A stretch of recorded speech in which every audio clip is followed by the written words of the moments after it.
It certainly was a very productive 2 days here in Harrisburg. Yesterday, it started off with a couple of committee hearings that I'm on, Human Services. We talked about some important issues related to opioid issues. I voiced some concerns about a unilateral approach to suing pharmaceutical companies. When they're at fault, I think that's exactly what we should be doing. But in certain cases, so I voiced my concerns about that based on that resolution.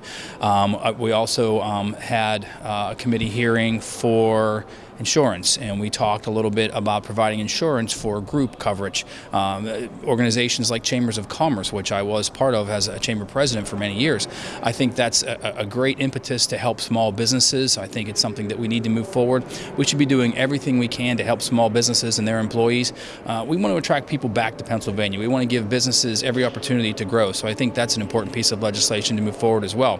This morning I attended my first Children and Youth Committee meeting, and I thought that was very productive as far as passing some resolutions that I think will move some things forward to help children and youth. So I'm very excited to be part of that committee. And then, of course, today, the big package of bills we move forward on human trafficking. Human trafficking is occurring everywhere, including Indiana County, the area that I represent. I had the opportunity last week to speak with a U.S. attorney about it, and he confirmed that it's happening in our small towns more than people realize. So I think it's very important that we provided that package of bills today to give more tools to law enforcement to discourage these types of activities and protect our most vulnerable citizens, and mainly our children. So I think that's very important that we move those forward today, and I was proud to be a co-sponsor on many of those bills.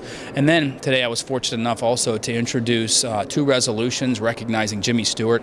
Jimmy Stewart's an American hero, a film legend, and he was born in Indiana County, Pennsylvania. So very proud that we will recognize Jimmy's birthday as Jimmy Stewart Day across Pennsylvania. We have a museum as well in Indiana County for Jimmy Stewart, so this is the 25th anniversary for the Jimmy Stewart Museum. So my other resolution commemorates the 25th anniversary for the museum. And I'd encourage anyone, it's a great museum, come and learn more about Jimmy Stewart. Of course, everybody watches It's a Wonderful Life around Christmas time, but he has quite, the career in film, and he was a veteran of World War II. So I'm very honored and proud to be able to introduce those resolutions to recognize Jimmy Stewart.